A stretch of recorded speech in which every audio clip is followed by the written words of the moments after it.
Welcome into Off the Hook Sports. I am your host, Caleb Calhoun. Dave Hooker is out this week. I want to say up front that Dave is dealing with a very personal issue.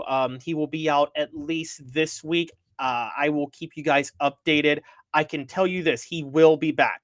Dave will be back, but he is out with a personal issue. So I just wanted to give you guys this update as of right now. That does not mean, though, that we don't have a lot to get into.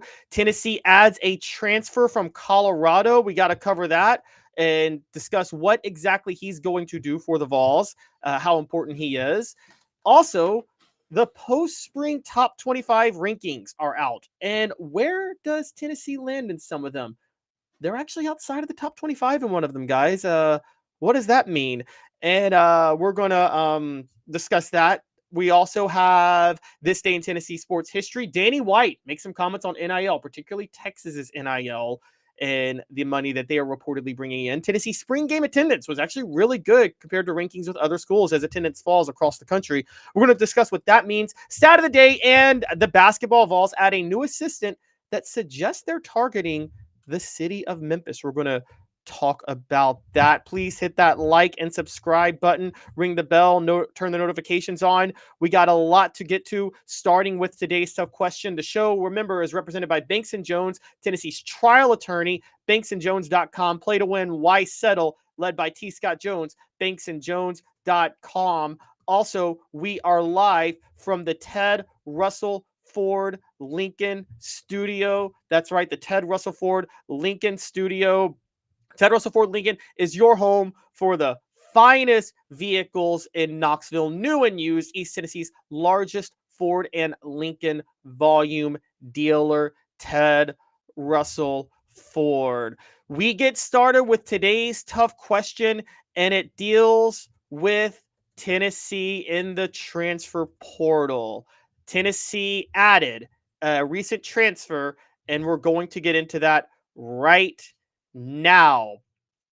Colton Hood of the Colorado Buffaloes transferred to the Tennessee Vols over the weekend. Hood was supposed to replace Travis Hunter after Travis Hunter left for the NFL. Of course, as we know, Travis Hunter was the Heisman-winning star cornerback for the Vols. This is a huge situation for Tennessee, who dealt with Ricky Gibson III entering the transfer portal earlier this year. Entering the transfer portal and coming back, but obviously commanding more money, largely because Tennessee needed him. Why did Tennessee need him? Because Jermod McCoy tore his ACL back in January, and Jermod McCoy, by tearing his ACL, although he's expected to be back at 100% later in the fall, is probably not going to be 100% at the start of September. So there were questions about what Tennessee could do for its number one cornerback. Landing Colton Hood was a huge deal for Tennessee, a big deal because of that. Colton Hood, as a guy expected to start at Colorado, is one of the best transfer portal prospects throughout the spring. He was a huge deal. As a redshirt freshman, he drew plenty of targets from teams throwing away from Hunter last year, but finished the season with 24 total tackles and 2 interceptions. So he already has plenty of experience, by the way, playing a lot for Colorado last year.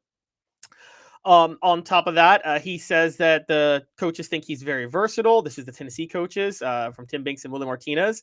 Also, that they apparently told him he can come in and play and be a big factor for what they've got going on immediately. So this was about immediate playing time, which is a huge deal.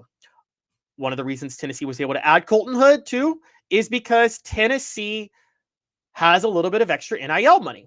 Why? Because Joey Aguilar, replacing Nico Iamaleava, is about $1.2 million cheaper on the NIL front. So all of a sudden, Tennessee got a lot more money to spend. They added a Division II defensive tackle last week. Now they've added Colton Hood. Yes, these are spring transfers, but these are still big deal pickups for the Vols. So today's tough question is this. Does Colton Hood immediately bolster Tennessee's secondary? Does Colton Hood immediately bolster Tennessee's secondary? That is today's tough question, represented by Banks & Jones, and it's brought to you by Banks & Jones, led by T. Scott Jones. Sorry, guys, I don't have the board, but I'm just going to go ahead and say it. Yes, Colton Hood absolutely bolsters Tennessee secondary immediately. This guy is a huge pickup. Now, again, I want to point out there are some questions with the spring transfer portal. But Colton Hood is a guy who could be the number one cornerback. He also gives Tennessee another option that at least opens up the, I guess you could say, competition for the number one cornerback spot with Hood and Ricky Gibson the third. Now Tim Banks, Willie Martinez, and Josh Heupel have some things they could try to figure out. But Colton Hood absolutely bolsters their secondary. Last year, he had 215 coverage snaps, did not allow any touchdowns, and forced a 51.7 passer rating.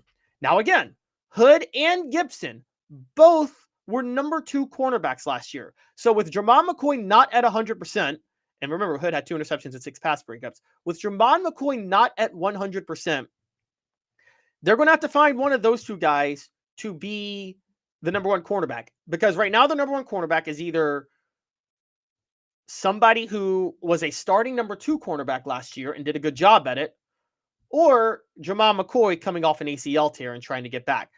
Neither of those is ideal, but at the same time, that's a better situation than they did have. The poll question I've got up right now is, will Colorado transfer cornerback Colton Hood start for the Vols? Tennessee does have some other cornerbacks on the roster. It's not like they're completely bare, and they added some guys too. We're going to go through the depth chart in a second to discuss that. First, today's tough question brought to you by Banks & Jones. Why Banks & Jones? Well, it's because they're Tennessee's trial attorney. You can play to win with Banks & Jones because they'll go to trial. You've heard of other lawyers. They say they'll go to trial and fight for you. They won't. They just want to settle. That's the easiest way out. Well, that's not Banks & Jones, led by T. Scott Jones. They won't settle.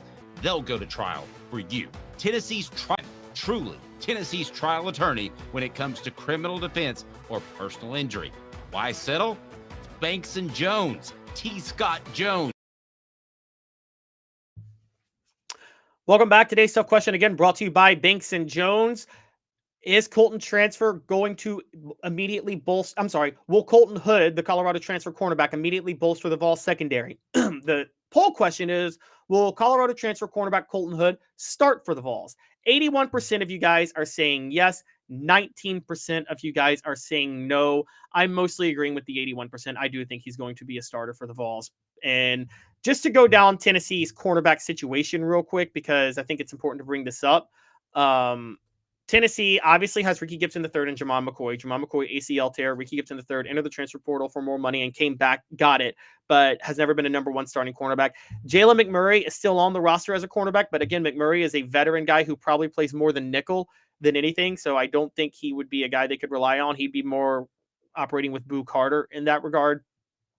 You have Caleb Beasley, really hasn't proven himself much yet. He could be a guy who ends up being a starter, but there's just not a lot of there at the moment. So Caleb Beasley is another one. And then there's Montreal Bandy too, who Tennessee has on the roster. But again, a lot of unproven players to this point. They also added a few defensive backs on the recruiting trail this past year. I doubt any of them are going to see the field early. I mean, cornerback is not a hard position to learn immediately, but still none of these guys were going to blow you away with their talent. I mean, the defensive backs they added, and some of them are going to be safeties. They did add 5, but it was Dylan Lewis, Tyler Redmond, Sidney Walton, Trey Potier, and Timothy Merritt. Potier and Merritt are both 4-stars and both are expected to be specifically cornerbacks, to be fair. Now, that's a big deal. Potier coming from Wisconsin and Merritt coming from Alabama, very underrated area for cornerback talent. But again, I think Josh Heupel and Tim Banks and Willie Martinez value the experience. So yes, I do believe Colton Hood is going to be a starter for Tennessee next year. I think that you'll probably see Heupel do a little bit of alternating, specifically with Boo Carter. Now, I want to bring this up with Colton Hood because Boo Carter, funny enough, flirted with Colorado because wants to be the Travis Hunter this year. I think it's very possible Ricky Gibson's going to be locked in as a corner. Jermon McCoy, once he gets fully healthy, will be locked in as a corner.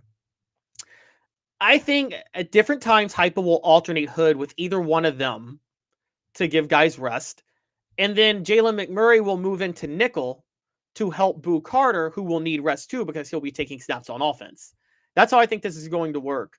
But I don't know for sure how they're going to sort out everything. People think that Jordan Thomas could move into nickel, but I actually think Jordan Thomas is going to start at free safety with Andre Turrentine starting at the other safety spot. And I still don't think Jacoby Thomas, guys, excuse me, I'm not so sure Jacoby Thomas is not going to come back. So we're going to see how that all plays out. But the real point of this is that Colton Hood is a huge pickup, bolsters the Vols secondary immediately, makes sure a defense that already was somewhat the strength of Tennessee this year is in great shape. Guys, am I cutting in and out? Tell me if my audio is cutting in and out. I've got a new mic today and I'm trying to address it. If my audio is a little bit off, please let me know. I'm trying my best to keep the audio in decent shape. But in general, again, today's tough question, will Colton Hood immediately booster the Vols secondary, the Colorado transfer cornerback? I believe yes. The poll question, will he start for the Vols? 81% of you say yes, 19% say no. Portions of the program brought to you by Chattanooga Mortgage. Congratulations, your home search just got easier. Buying a home in Chattanooga has never been easier. Chatwith2tsmortgage.com. Chatwith2tsmortgage.com. Hit that like and subscribe button, ring the bell, turn the notifications on, tell a friend to tell a friend, as Nelly once said, because we got a lot of stuff to talk about here today. For those of you who tuned in a little bit late, I want to address this again. Dave is dealing with a personal matter. He will be out at least this week. He will be back, though. I can tell you he will be back. Just please, for the time being, keep him in your thoughts and prayers. Okay, Dave is dealing with a personal matter. Now, on to post-spring top 25 rankings. And this is going to involve a little bit of hot or cold. So we're going to have a little bit of fun with this, guys. Tennessee was left out of the 247 Sports post-spring top 25 rankings. That's right, altogether. Last week, they came down at number 21 in Andy Staples on 3 post-spring top 25 rankings, but they are out of the top 25 altogether in the 247 Sports post-spring top 25 rankings. Okay? On the other hand, they're number 12 in the USA Today post-spring top 25 rankings. That's a huge gap. Andy Staples had him at number 21. This obviously comes on the heels of Nico Iamaleava transferring to UCLA, a big loss for them. Jacoby Thomas entering the portal to a lesser degree of loss. And then also them landing Joey Aguilar, probably not the quarterback they desire. Well, not the quarterback they didn't desire after Nico Iamaleava left, but not the guy they expected to have starting for the year. So this all comes down to Nico. That's where all the questions are coming in. But they are left out of the post-spring top 25 rankings by 247 Sports. And they are number 12 in the USA Today post-spring top 25 rankings. There are 1, 2, 3, 4, 5, 6, 7, 8, 9, 10, 11, 12, 13. There are 14 teams that are ahead of them in the post-spring top 25 rankings by 247 Sports, but are behind them in the USA Today rankings. We're going to play hot or cold and address all 14 of those teams individually, and then ask if Tennessee deserves to be behind all 5, 6, 7, 8, 9, all 11 teams that are ahead of them in both rankings and the Andy Staples ranking. So the hot or cold game is going to be this. Which teams ahead of Tennessee in the post-spring top 25 of 247 Sports and behind them in the USA Today post-spring top 25 should actually be ahead of Tennessee? And we're going to say hot or cold. Are you hot on them being ahead of Tennessee or cold on them being ahead of Tennessee based on what happened in the post-spring top 25 rankings and what happened with Nico Iamaleava transferring away from Tennessee? I'm also going to ask you this. Given the huge range, I'm going to ask a tough question for you guys. Given the huge range of rankings for Tennessee, I'm going to ask, what is a more accurate ranking post-spring for Tennessee if you had to pick? And I'm going to say top 10 or outside the top 25. If you guys had to pick top 10 or outside the top 25, what is a more accurate ranking? Okay, so let's dive in. Hot or cold? Again, Tennessee outside of the Post Spring 247 Sports Top 25. They are number 12 in the USA Today Top 25. They were number 21 in Andy Staples Top 25. So the gap is USA Today versus 247 Sports. And between them, there are 14 teams that were behind them in the USA Today Post Spring Top 25 and ahead of them in the 247 Sports Post Spring Top 25. We're going to go down through all of them now and ask which ones belong ahead of Tennessee. First off, Florida, the Gators, Billy Napier's program that we all laughed at last year and thought he was done before we had a strong finish to the season. Okay. I apologize to you guys up front. That's hot. Florida should be ahead of Tennessee. Or Florida shouldn't be, but I'm not going to say they should be, but it's fair to put them ahead of Tennessee. Florida returns DJ Lagway, who had a strong finish to the season. DJ Lagway led Florida to a huge win over Ole Miss. They looked really good the last month of the season. They had 2 quality wins, Ole Miss and LSU. They looked like they were turning a corner. They've done very well in terms of personnel additions this offseason, and they get Tennessee at home this year. So it's where Tennessee's not great on the road, and they haven't won in the Swamp in 22 years.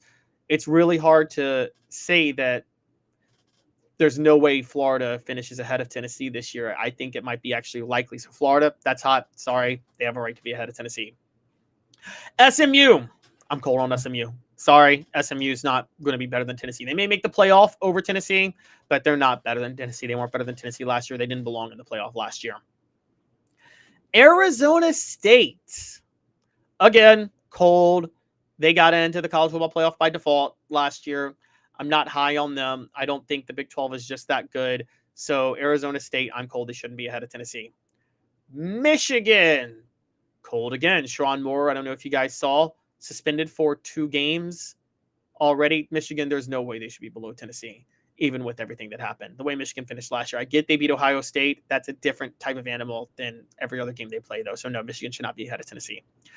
Texas Tech, cold. They're Texas Tech. They are building a decent program down there. No, they should not be ahead of Tennessee. South Carolina, I'm hot on them. Guys, Lenora Sellers was the best player in football the last month of the season last year, and he's back. He is a dangerous player. I'm high on South Carolina being ahead of Tennessee. Ole Miss, cold. I know a lot of people want to be hot on Ole Miss, but the truth be told, guys, Ole Miss is replacing their quarterback, and Lane Kiffin in Ole Miss, he's built a culture there that makes them susceptible to drop really bad losses during the year because they put all their energy into getting certain wins for headlines. So I'm cold on Ole Miss. Iowa State. Now, this is an intriguing one. Matt Campbell has a good Iowa State football program, but sorry, I'm cold on them. I told you I'm not a believer in the Big 12. They had a strong season last year. Matt Campbell's had a very hard time maintaining things at Iowa State, so I'm cold on them. They're going to be below Tennessee. Kansas State, again, cold on them. Auburn, cold on them. Auburn went 5-7, or had a losing record last year with Hugh Freeze, and now they had Jackson Arnold, who doesn't look like he's cut out for SEC football, got benched at Oklahoma. I see no reason to believe that Jackson Arnold is going to be able to turn Auburn around. I'm cold on them. BYU, again, Big 12 ball. I'm cold on BYU. Texas A&M. I'm hot on Texas A&M. They could absolutely be better than Tennessee. I know that sounds crazy to say, guys, but Texas A&M, I believe in Mike Elko as a coach. I think he's building a great program there. I've always liked the idea of having a Harvard guy or an Ivy League guy who knows football to be your head coach, and an actual Ivy League guy who academically was qualified for Ivy League, because then they're smart. And just being smart allows you opportunities to lap football coaches. So I believe Mike Elko is building something great at Texas A&M. Okay, now this is going to be a little bit of a hot take, but Louisville. I know Jeff Brom almost was hired at Tennessee, and I understand the belief that they got by on a bit of an easy schedule last year, but I'm still actually high on Louisville. I think that what they did last year in the Sun Bowl was impressive. Now, funny enough, they should have had – it's funny, Harrison Bailey transferred to Florida. I thought he'd be the starting quarterback at Louisville this year. But I still think Louisville's going to be fine. They have a lot of talent. Jeff Brom is a quarterback guru, and he is dealing with a lot more of a smooth transition than Josh Heupel is. So I think Jeff Brom could absolutely have Louisville ahead of Tennessee next year. Oklahoma, I am cold on. I don't think they're going to be ahead of Tennessee. I think Brent Venables has lost control of that program already, and I think it's only going to get worse. He doesn't know what he's doing with the offense. I am cold on Oklahoma. Hot or cold, brought to you by City Heating and Air, 50 years in East Tennessee. Integrity matters. www.cityheatandAir.com. Hi, Mike Davis here with City Heating and Air, reminding you to always dare to compare. Our team provides quality local heating and air service, installation, and maintenance across East Tennessee. We use only the best equipment like American Standard heating and air conditioning for your residential, new construction, or commercial needs. Honesty, dependability, and customer satisfaction have been the cornerstones of our business since 1961. City Heat and Air. Dare to compare.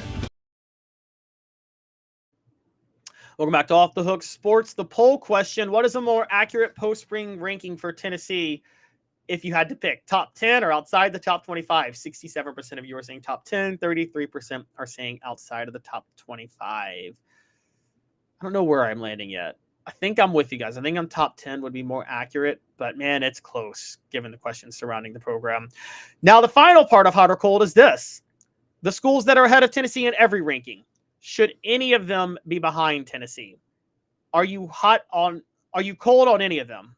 Texas, Clemson, Ohio State, Georgia, Alabama, Notre Dame, Penn State, Oregon, LSU, Miami, Illinois. I'll tell you this, I'm cold on Illinois and Miami. I get what people believe about Brett Bielema and what Illinois is building.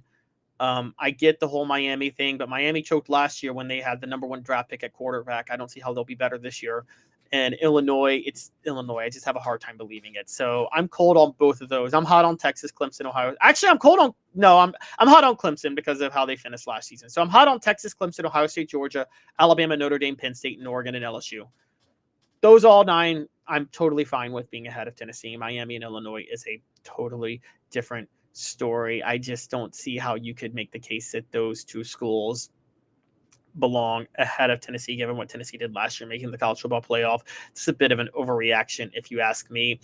I do think Tennessee will still flirt with the college football playoff, still could get in, and who knows, depending on who you talk to, Joey Aguilar might actually be a better fit for Tennessee's system than Nico Iamaleava was, which can make Tennessee even more dangerous. Because I do think the Tennessee receivers are going to be better this year, even though they lost all 3 of their main rotational guys last year.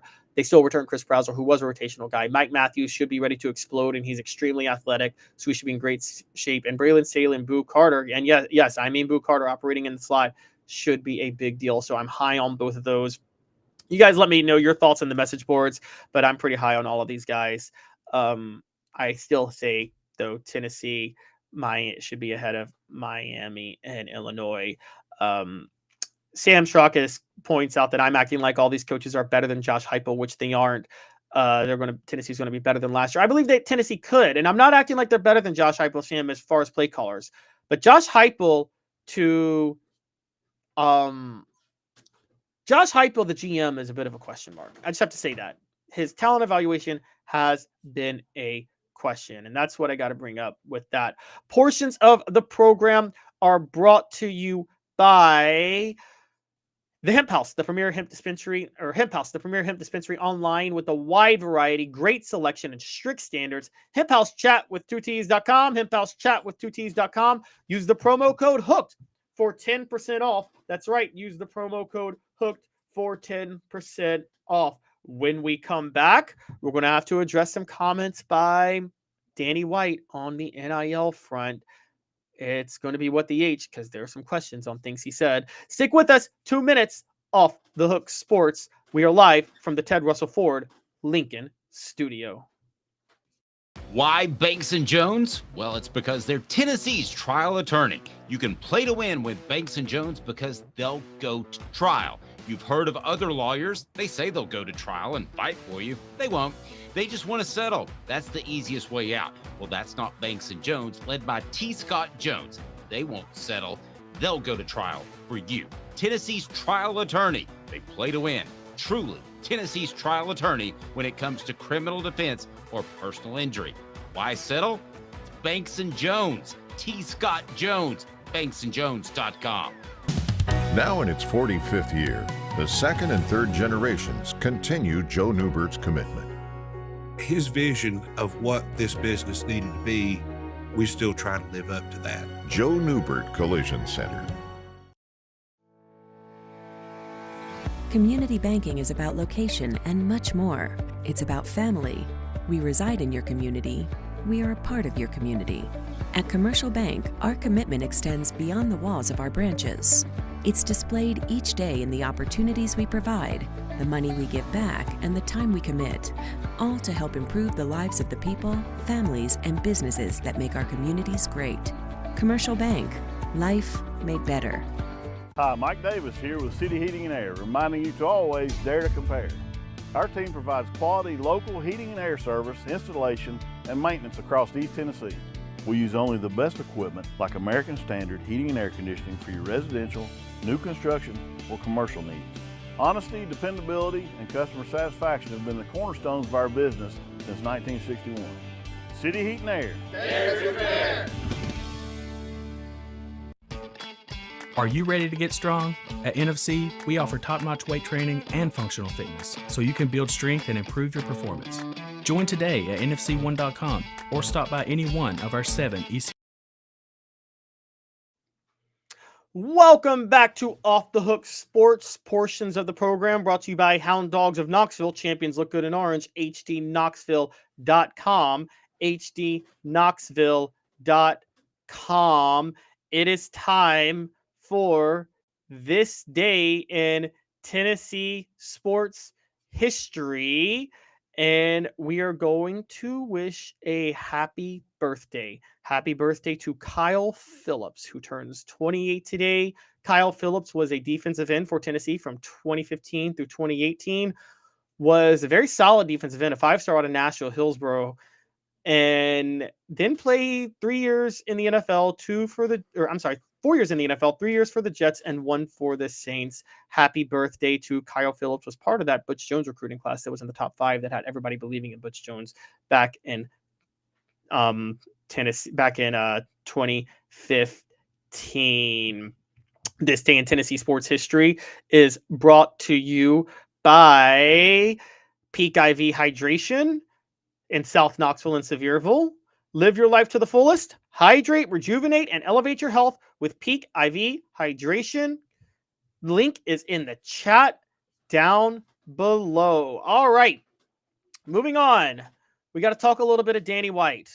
So Danny White recently addressed NIL and college football regarding Tennessee, their situation, and rumors of other schools. And it's What the H?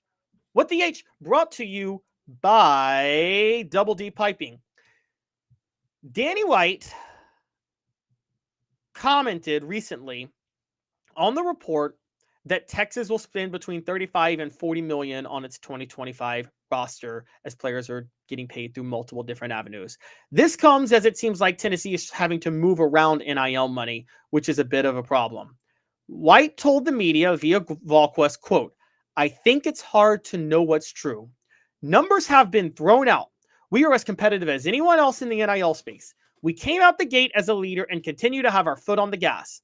Knowing how our resources have grown in the last 4 years, we've grown from $140 million in annual revenue to where when we close our books this year, closer to $280 million, almost double. That's this fan base. That's why we're doing this. Whatever the rules of engagement are, if it's about investing in our teams and making sure that they have every advantage possible, that's what we're going to do. We're a competitive administration. We have competitive coaches. We're not generating all this revenue to make me feel good. We're generating revenue to investment in our programs and compete at a high level." Danny White also, at the same time, and this is during the Big Orange Caravan stops that are going on throughout Knoxville right now, also addressed whether Tennessee will try to recruit money from transferring players. His exact quote, speaking to reporters at the Big Orange Caravan: "We're going to evaluate everything.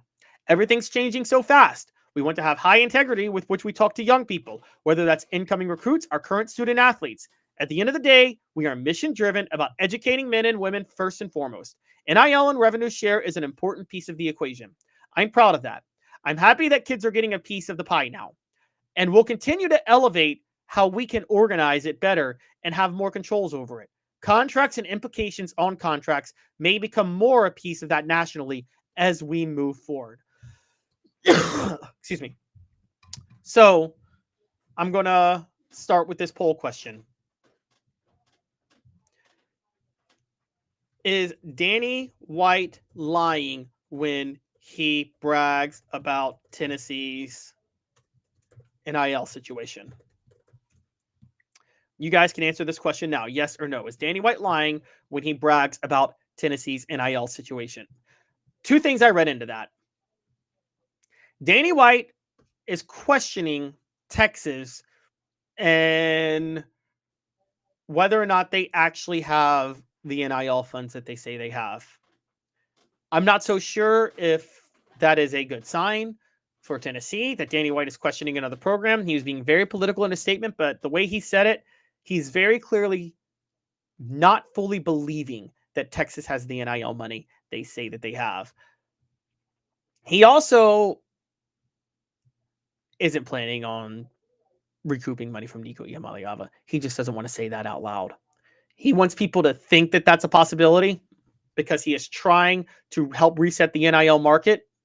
Sometimes, guys, when you do lawsuits or when you make statements like the way Arkansas is with suing Madden, this is to reset the NIL market and to send a message that this can happen to players and to try to nudge how settlements along. I mean, reports and things like this are leaked all the time, even if they're not true, to force things to move along. Many people believe that's why the Pete Nakos on 3 Nico Iamaleava report was leaked in the first place. Danny White has no legal means to recoup any money from Nico Iamaleava. That's what I gather from that. I don't think he has any avenues possible to get any money back from Nico Iamaleava. And that is a big deal, but I don't think there's anything Danny White or Tennessee can do. I think they jumped into this too far. Danny White, I think Tennessee was ahead of the NIL curve, but the NIL curve changed so fast. I'm not so sure they changed with it. And I don't know where Tennessee goes from here. I do know this. I would believe Texas has more NIL money than Tennessee. I would also believe that Texas could, because they're Texas is the wrappers of U.S. states. And what I mean by that is Texas lets you know Texas lets you know about their wealth. They don't have like quiet luxury, guys. Texas, when they're rich, Texas is like the guy that when he's rich, he lets you know he's rich. Okay. He will buy a bunch of cars or a bunch of jewelry. He wants you to know he's got the money. Texas wants you to know that they have the NIL money. That's part of their game. Texas' entire game is letting you know they're rich. Okay. So I think that Texas probably knows what they're doing to a certain degree, but they would definitely be the one to oversell how successful they are with their NIL funds. Tennessee is, I mean, just culturally as a state is much more likely to be quiet about wealth. Okay. And that would probably affect the University of Tennessee. And people keep talking about oil money. What about Texas A&M? Isn't that oil money? I mean, are we sure that Texas is the one with all the oil money and NIL money? So, I mean, how much of this goes around that state is a really good question. So I'm not so sure that Danny White is wrong to question how much money Texas actually has. You guys give me your thoughts. Portions of the program and of this segment brought to you by Double D Piping Fire Protection Contractors, providing around-the-clock service, protecting their customers' lives and properties all the time. DoubleDPiping.com. They bring you what the H. Double D Piping provides full-service fire protection on any scale. From residential homes to government facilities, we can assist any customer through design, fabrication, installation, inspection, and demonstration of fire suppression systems. With 30 years of service across 5 states and a full staff with over 40 years experience, our quality can't be beaten. Don't get caught watching what you could have prevented. Call Double D Piping. Welcome back to the program. The poll question. Do you think Danny White is lying when he brags about Tennessee's NIL situation? 75% of you are saying no. Only 25% of you are saying yes. I have to say, I disagree with the 75%. I think Danny White is somewhat lying about Tennessee's NIL situation. So I think that Tennessee is struggling a little more than they want to let on. But I also do think that I have to be fair. I also think that Texas is overselling too. They're just doing it in different ways. Danny White's lying by saying they're on totally solid ground. I'm not so sure Tennessee's on totally solid ground right now. And Texas is saying that they have 35 to 40 million. I'm not so sure they have 35 to 40 million. This could be them putting things out there to get people interested.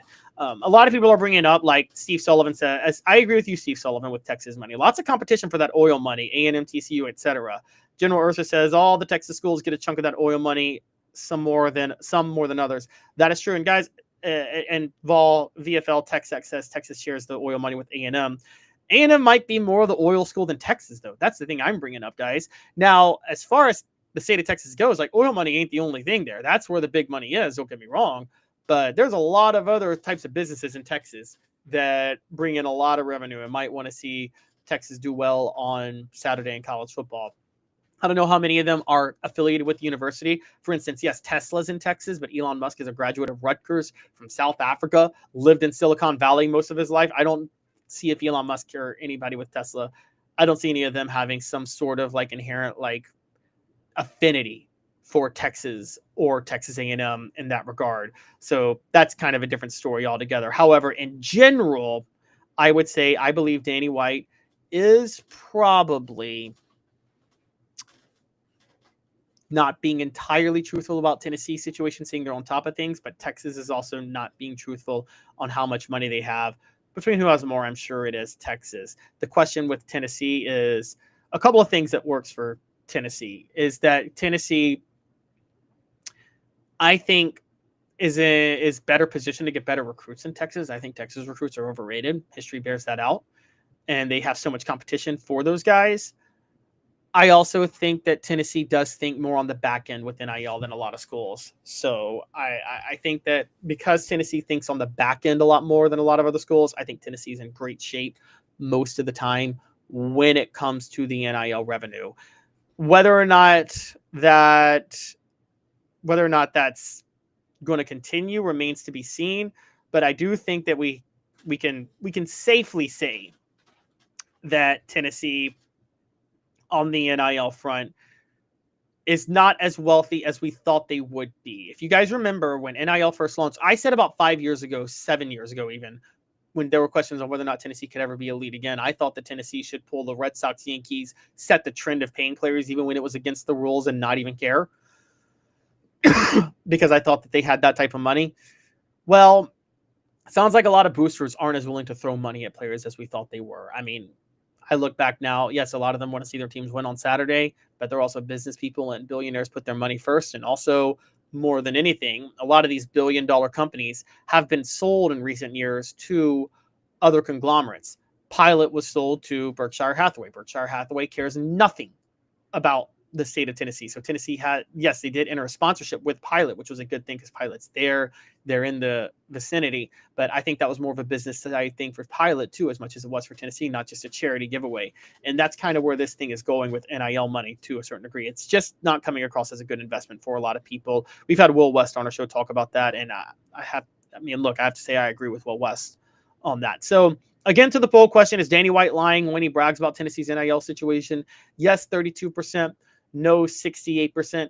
I got to say yes, but I'll also say he's only lying slightly, okay? So I'm not going to say he's totally lying, but I do think he's lying to a slight degree. Portions of the program brought to you by Quality Tire Pros, serving Chattanooga community since 1957. All major brand of tires, full service automotive brake alignments, oil changes, and more. QualityTirePros.com. Walk in and say, "Hey, Bo, Off the Hook Sports sent you." Hey, Bo, Off the Hook Sports sent you. When we come back, we are going to talk about spring football attendance. Looks pretty good for Tennessee, if you ask me. 2 minutes. Stick with us. Off the Hook Sports, the show brought to you by Banks & Jones. It's a new year, a new day, and Ted Russell Lincoln has an exciting new offer to share. Right now, get a 2024 Lincoln Navigator with 0% APR for 72 months and up to $4,000 in bonus cash. Or drive away in a new 2024 Lincoln Corsair Grand Touring with 0% APR for 60 months and up to $4,500 in bonus cash. It's time to get excited about the ride. Come and see what a luxury car experience truly is at Ted Russell Lincoln Knoxville. Now in its 45th year, the second and third generations continue Joe Newbert's commitment. His vision of what this business needed to be, we still try to live up to that. Joe Newbert Collision Center. Having been in the jewelry industry for a long time in the Knoxville community, I saw a need for a jeweler, a real jeweler. Our ability to do these designs has really been based on the customers bringing new things in and challenging us as a store. Our goal is not to tell anybody what they want. Our goal is to listen to what they want and then help them get there. Schedule your consultation today to get your special someone the perfect custom gift just in time for the holidays. Hi, Mike Davis here with City Heating and Air, reminding you to always dare to compare. Our team provides quality local heating and air service, installation, and maintenance across East Tennessee. We use only the best equipment like American Standard heating and air conditioning for your residential, new construction, or commercial needs. Honesty, dependability, and customer satisfaction have been the cornerstones of our business since 1961. City Heat and Air. Dare to compare. Double D Piping provides full-service fire protection on any scale. From residential homes to government facilities, we can assist any customer through design, fabrication, installation, inspection, and demonstration of fire suppression systems. With 30 years of service across 5 states and a full staff with over 40 years experience, our quality can't be beaten. Don't get caught watching what you could have prevented. Call Double D Piping, the absolute. Welcome back to Off the Hook Sports. Caleb Calhoun here. Portions of the program brought to you by Rick Terry Jewelry Designs. They want to be your jeweler looking for affordable game day jewelry. A Tennessee tradition. Rick Terry Jewelry.com. Getting back to the show. Tennessee football was top 5 in spring game attendance this year. This, despite the fact that the big news that happened the day of their spring game was Nico Iamaleava entering the transfer portal. We all saw that happening. And the belief that neither of the quarterbacks playing in the spring game would actually start. So, truth be told, Tennessee, top 5 attendance in the spring game, that's pretty incredible, honestly. Was it a big deal or no big deal? That's the poll question. We already have it up. Tennessee being top 5 in spring game attendance is a big deal or no big deal. That leads us to 4 downs because we're going to talk about the 4 schools that were ahead of Tennessee and why they may have been ahead of Tennessee and what this means. Because, look, there are some questions about being in the top 5 and if it actually means anything at all. But remember, Tennessee did charge for the spring game. So to have 38,192 people attending the game is actually a big deal. So let's get started now. 4 downs. It's brought to you by Ted Russell Ford Lincoln on Kingston Pike. All right, so Kingston Pike and Parkside Drive, excuse me. 4 downs. The schools ahead of Tennessee in spring game attendance. First down, Florida. Florida was number 1 in spring game attendance with 56,563 people in attendance. Now, a couple of things with this. Florida had a strong finish to the season. This was their largest crowd since 2009, going into Tim Tebow's last year after they had just won the national title. Florida has a couple of things. There's a lot of excitement with the way they finished the season last year. There's a lot of hype behind DJ Lagway, even though he does have to get fully healthy. He's an exciting player. But there's also the national championship celebration ceremony for Florida as the halftime show for the spring game. So the combination of the 3 made it make sense that Florida was going to draw the most people to the spring game. Ohio State, 40,000. There's a quarterback competition, and there was the fact that they just won the national title. However, this is the lowest attendance since the 2021 spring game, which was impacted and affected by the pandemic. So Ohio State actually had a drop despite winning the national title and having a quarterback competition. 3. Now, this is an intriguing one. Michigan. Bryce Underwood was the story from Michigan. Is Michigan had about 40,000 people. And Bryce Underwood is the #1 recruit in the 2025 class. He's probably going to start immediately as a true freshman. He's a superstar. For those who don't know, by the way, Sharon Moore is now expected to be suspended for 2 games.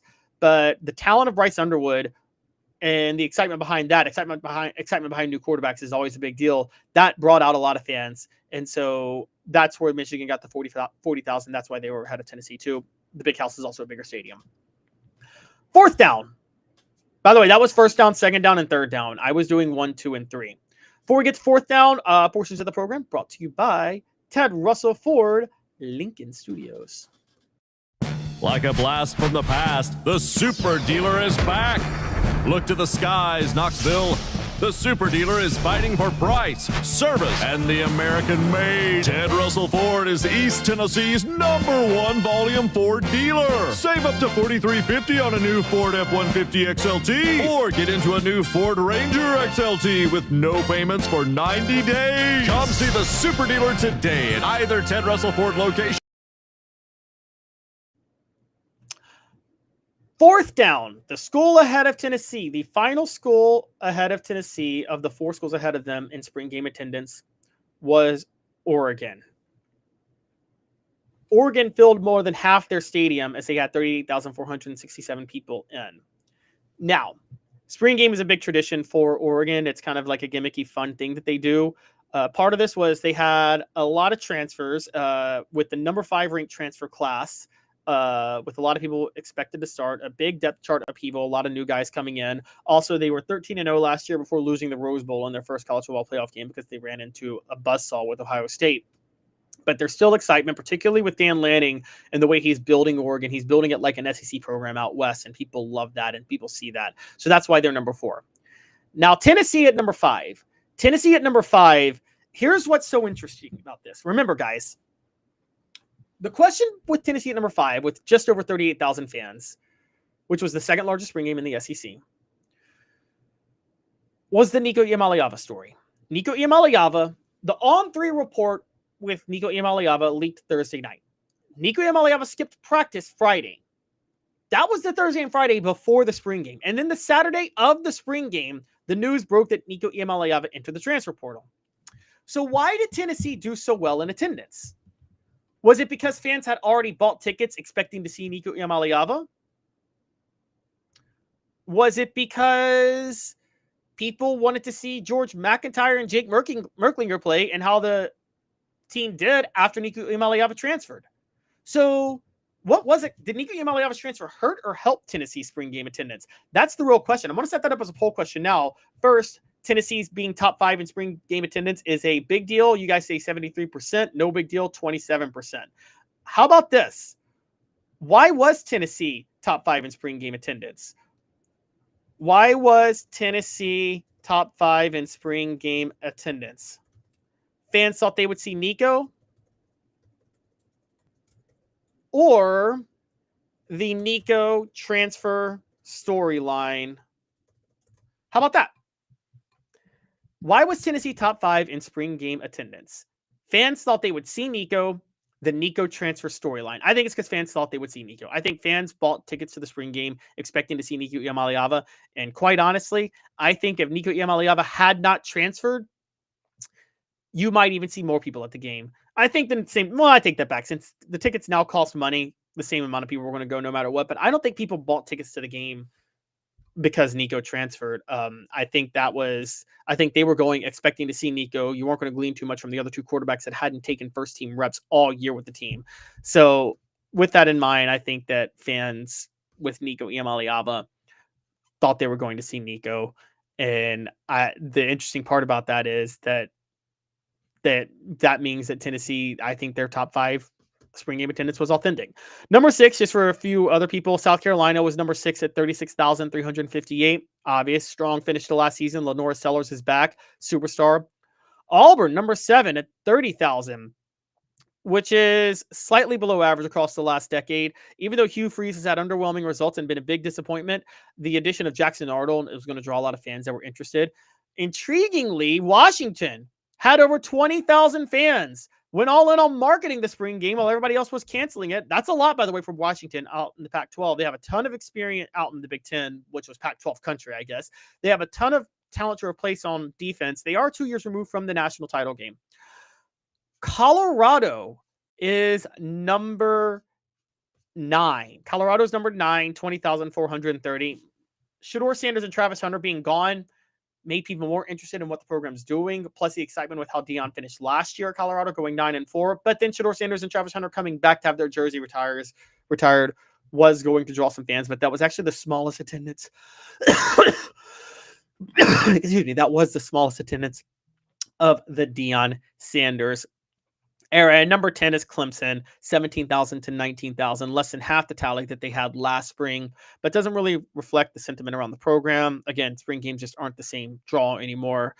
Cade Klubnik returning with the strong finish to last season. You can see why there's some excitement with Clemson. Oklahoma was number 11. Syracuse was number 12. Alabama was number 13. West Virginia number 14. Wisconsin number 15.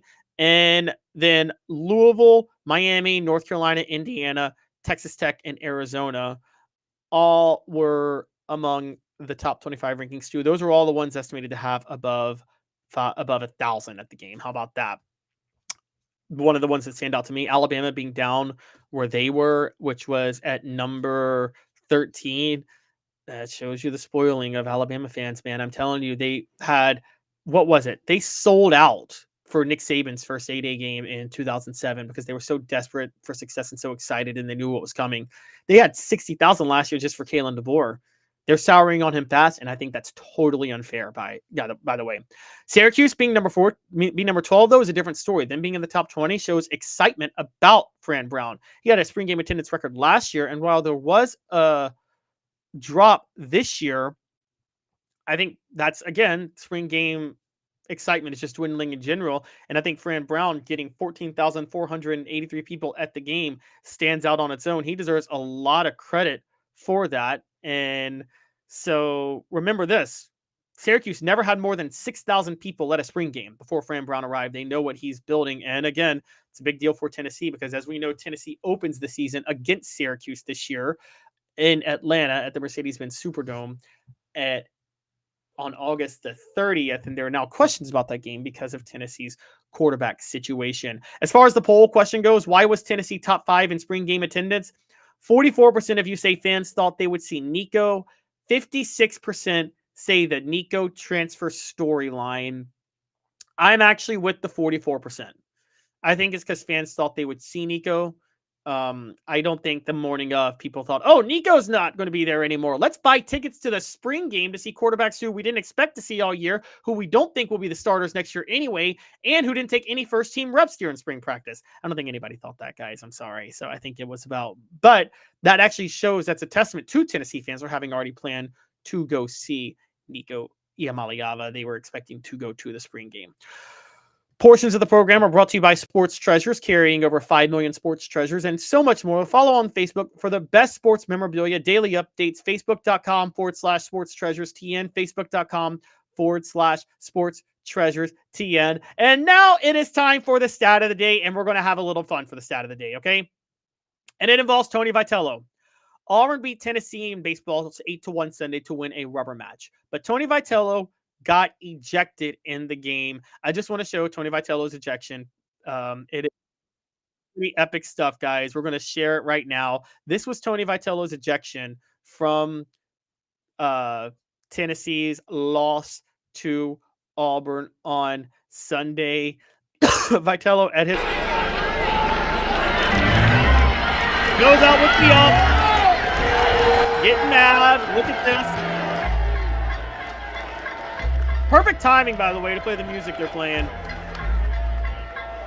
This is why you love Tennessee baseball. They get hype over this stuff, and they rally behind the anger, and they rally behind being the bad guy. And there he goes. Look at Tony Vitello. There he goes, and look at him. Getting madder and madder.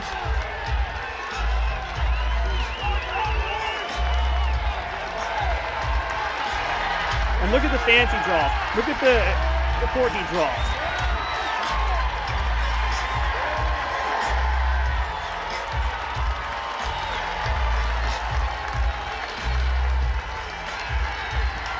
why you got to love Tony Vitello. He embraces the bad guy role for Tennessee, man. He does. And yelled at every single umpire and then got thrown out. You got to love that. Well, here's the stat of the day. Tony Vitello, that was his 5th ejection since he's been at Tennessee, but his first since Tennessee played Missouri in 2023. The stat of the day brought to you by Work Trucks. They're all about trucks that are actually available, trucks that help you maximize your profits by having the right work vehicle. Now time is money. The perfect work vehicle doesn't break down and has all the space to carry what you need. That's what Work Trucks is intent on offering, while other dealerships just can't do it. Contracting is about time. Work Trucks saves you time with less back and forth trips and trucks that pass the highest standards to be put to work. The process is also quick and easy when choosing a vehicle for Work Trucks. Cargo vans, utility body trucks with the nap hide work bodies installed, pickup trucks of all sizes, and anything special like cranes or dump trucks. Work Trucks supplies vehicles to people just like you and get you back on the road tomorrow. No dealership run around. If you're a contractor, you need to know Work Trucks, and that's a fact. Service industry, remember Work Trucks. Work Trucks carries the trucks that your business has to have. You need Work Trucks, Clinton Highway in Knoxville and in downtown Birmingham. For the entire inventory, go online to www.worktrucksllc.com. WorkTrucksLLC.com with an X. Why risk chancing your future in business on the wrong piece of equipment that burns your time? WorkTrucksLLC.com. Work Trucks will also make sure to work. Will also work to make sure you have the perfect vehicle you have to have. They'll even find a perfect truck, outfit it, and make sure it fits your needs to a T. Work Trucks with an X, LLC.com. Work Trucks with an X, LLC.com. When we come back, we're going to talk about Tennessee basketball hiring a new assistant. Stick with us. 2 minutes. Like a blast from the past, the Super Dealer is back. Look to the skies, Knoxville. The Super Dealer is fighting for price, service, and the American-made. Ted Russell Ford is East Tennessee's #1 volume Ford dealer. Save up to $4,350 on a new Ford F-150 XLT, or get into a new Ford Ranger XLT with no payments for 90 days. Come see the Super Dealer today at either Ted Russell Ford location, Parkside Drive, or Kingston Pike. Sports Treasures in North Knoxville is one of the South's largest sports cards and memorabilia dealers, featuring over 10 million sports cards from vintage to modern. Sports Treasures carries a full line of hobby boxes, singles, autographed memorabilia, Tennessee Vol collectibles, fan cave decorations, and so much more. See a museum full of collectibles at Sports Treasures, 4819 North Broadway in Fountain City, and Sports Treasures on Facebook. Sports Treasures, where the real sports fan goes to shop. Community banking is about location and much more. It's about family. We reside in your community. We are a part of your community. At Commercial Bank, our commitment extends beyond the walls of our branches. It's displayed each day in the opportunities we provide, the money we give back, and the time we commit, all to help improve the lives of the people, families, and businesses that make our communities great. Commercial Bank, life made better. Double D Piping provides full-service fire protection on any scale.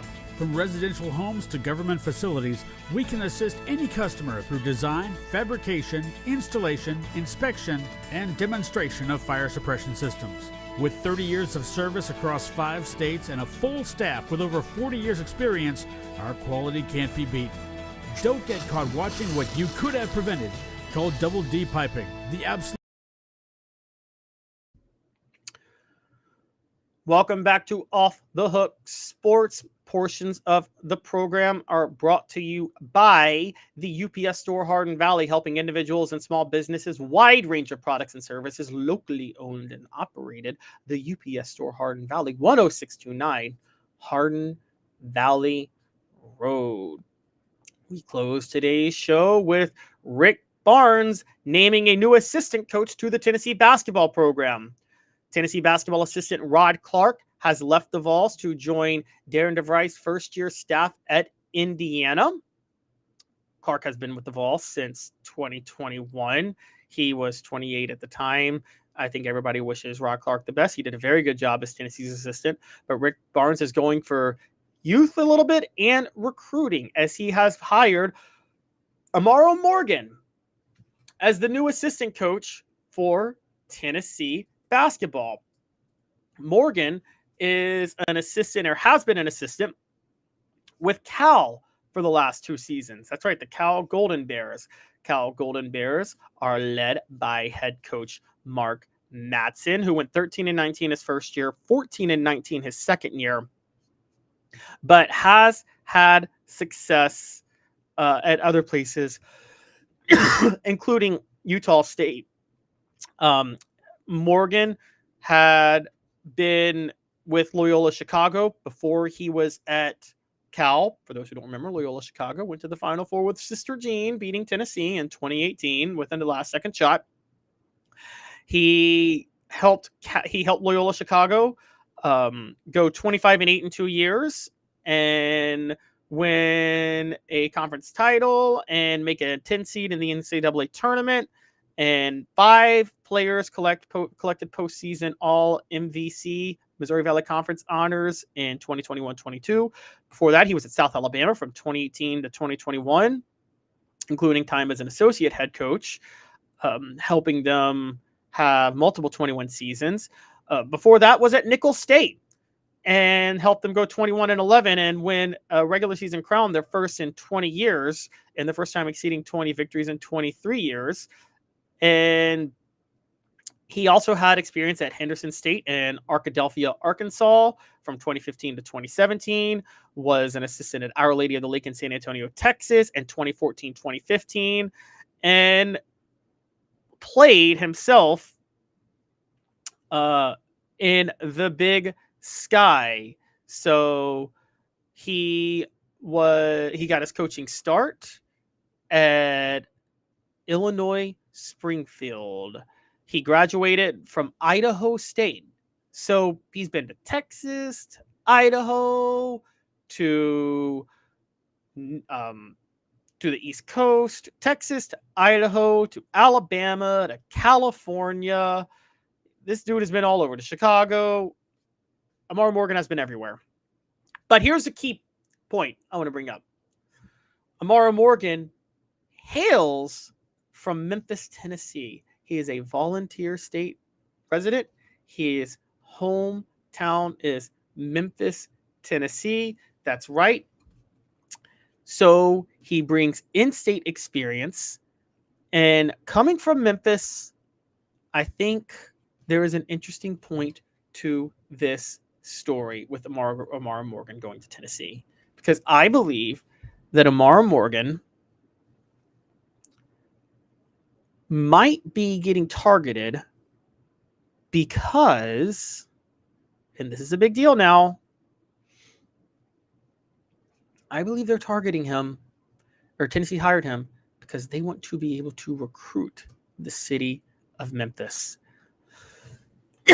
Morgan graduated from, excuse me, guys, Cordova High School in 2005. So he has deep connections to the city of Memphis. I believe Rick Barnes is trying to get the cities in the middle of the country, and that's why he wants Morgan, because he played high school basketball in Memphis, and he coached in Chicago. 2 big cities. Here's the real story with getting Amorrow Morgan. Rick Barnes is not ceding the city of Memphis to Penny Hardaway for basketball recruiting. He wants to infiltrate that area. Bank on it. Brought to you by Commercial Bank, member FDIC, life made better. Rick Barnes has just declared open war on Penny Hardaway on the recruiting trail. Bank on it. Commercial Bank is your neighborhood bank. What makes us different from other banks?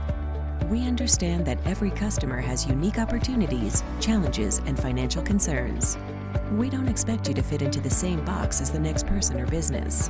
Whether it's purchasing a home, saving for your child's future, or planning for your next vacation, we're with you every step of the way to navigate life's big decisions. Commercial Bank. So I got a poll question up, guys, and you let me know. Did Rick Barnes hire an assistant from Memphis to try to infiltrate? Actually, I'm going to ask this in a different way. Forget that poll question. We're just going to ignore it, okay? How about this? Why did Rick Barnes hire Amorrow Morgan? we'll say coaching experience,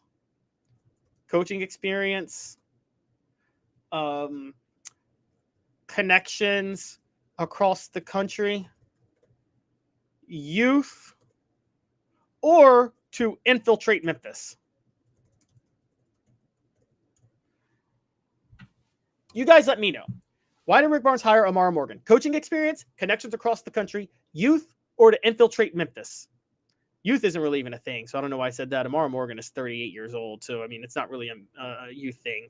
But I think it's a combination of connections across the country and to infiltrate Memphis. I think that Rick Barnes is really trying to target the city, and I think they are really trying to start recruiting that area heavily. Look, Penny Hardaway is not, they like him in Memphis. I mean, he's a beloved player. As a coach, ice is getting a little thin, though. And I think Rick Barnes is smelling blood. Here's what I think is happening. Penny Hardaway has not yet won an NCAA tournament game at Memphis. Fans are somewhat souring on him now as a coach, no matter how beloved he may be with that city as a player. I think Rick Barnes is somewhat smelling a little bit of blood. And because of that, he wants an assistant from the city of Memphis who played high school ball there, who can recruit that area. And let's not pretend that Amorrow Morgan hasn't recruited Memphis already, wherever else he has been. With that in mind, and with Amorrow Morgan's connections to Chicago, Rick Barnes can start getting a ton of talent that maybe he wasn't able to get earlier. So I think there's more to this than we realize. I think that Rick Barnes, yes, his coaching experience is a big deal. His connections across the country is a thing. If you want to say youth because he's in his 30s, possibly, but again, he's 38. So I don't know why I might have been off to say youth, but I think he is trying to infiltrate Memphis on the recruiting trail. And guys, that could be a big deal. That could have a huge impact long term. I think Rick Barnes somewhat knows what he's doing, and this shows that he's not showing any signs of slowing up. I mean, he just landed Nate Ament, the highest rated recruit in Tennessee basketball history. Now, again, I've told you guys my thoughts on Rick Barnes. He shouldn't be going for highly touted recruits. He shouldn't be going for highly touted one and dones who really don't want to be spending time on. I mean, he shouldn't be going for highly touted one and dones who don't really want to be spending time in college anyway. Rick Barnes coaches too hard. Okay, he should be going for developmental guys who could be 4-year projects or veteran players who are senior one and dones who would make a stop at Tennessee trying to fine tune their game before going to take a shot at the NBA draft. Think Chaz Lanier, think Dalton Connect, think Igor Milicic, and yes, even Donaldson Dubar tried to do that. It didn't work for either of them, but they both tried. That's a good focus for Rick Barnes. 5-star one and dones have never really worked out for him the way he wants them to. But Memphis isn't just a place for 5-star one and dones. There are development projects you can get out of the city of Memphis. And there are also, given the recruiting connections that Amorrow Morgan has across the country, there are also guys that are elite at smaller levels that want to be a one and done player with 1 year of eligibility left from those levels that Amorrow Morgan could scout that would do very well thriving under Rick Barnes. So there's a lot of reasons he could have picked Amorrow Morgan, but it comes down to, I think, to infiltrate Memphis recruiting and to build connections across the country. So why did Rick Barnes hire Amorrow Morgan? 0% say coaching experience, 80% say connections across the country, 10% say youth, 10% say to infiltrate Memphis in recruiting. I'm probably more in the to infiltrate Memphis in recruiting mode, but also a combination of that and because of his recruiting connections across the country. So I would honestly say that this is an intriguing one. Rick Barnes always knows what he's doing when he hires players. By the way, Morgan did play 3 years professionally in Europe, including 1 year when he was the top scorer for a team in Germany. So he also has some European ties, which is a big deal and could be a big benefit too. He was a 3-time captain at Idaho State, was averaged 16.6 points per game as a senior, was the president and vice president of the school student athlete advisory committee, and was a 2-time All Big Sky honoree. So has leadership skills too, likely to be a head coach one day. I think this is a great pickup for Tennessee basketball. Again, they will miss Rod Clark. He was a great assistant for them for years, but Morgan has won everywhere he's been. And again, he brings some really good recruiting ties to the area. I think that's probably one of the biggest things is the recruiting ties and specifically trying to infiltrate Memphis. Guys, bank on it. Rick Barnes smells blood in Memphis, and he's trying to poach. He's trying to strike. And don't ask any questions about his age at 71. He's still going. So I think he's going to be balling out for a while. Again, why did Rick Barnes hire Amorrow Morgan? Now 8% say coaching experience, 67% connections across the country, 8% say youth, and 17% say to infiltrate Memphis in recruiting. I'm telling you guys, it is to infiltrate Memphis in recruiting. Now, I may think I'm crazy, but I think he was trying to infiltrate the city. And I honestly do believe that Rick Barnes is going forward trying to take advantage of Penny being a bit on thin ice. And Adam says it's personal would be your vote. Wow. Okay. That's an interesting move. Okay. And Adam says it's just a power move by Barnes and a nice FU to Penny for all the personal insults he's thrown at Tennessee and Barnes. That is true. For those who don't remember, in Penny's first year, Tennessee beat Memphis. Penny kind of lied about a scuffle that happened in the game and then just threw a lot of public shots at Rick Barnes in Tennessee after that Rick Barnes didn't really say much, but wasn't willing to reschedule after the 3-game series was scheduled for Tennessee. The last one was canceled due to Memphis having a COVID outbreak. Penny Hardaway admitted the next year he was wrong. He said he cringes about it, but it was still, I don't think Rick Barnes is ever going to play Memphis again after that. The show represented by Banks & Jones, Tennessee's trial attorney. Play to win, why settle? Banks & Jones, led by T. Scott Jones, banksandjones.com. We are live from the Ted Russell Ford Lincoln studio. Ted Russell Ford Lincoln is your home for the finest vehicles in Knoxville, new and used, East Tennessee's largest Ford and Lincoln volume dealer. Again, Dave is out at least this week dealing with the personal matter. Keep him in your thoughts and prayers. I can tell you he will be back, but he is out for at least the whole this week. So I will be here with you guys every weekday at 10 a.m. Eastern. Please hit that like and subscribe button, ring the bell, turn your notifications on, tell a friend. We're still building something great here at Off the Hook Sports, and we want you to be a part of it.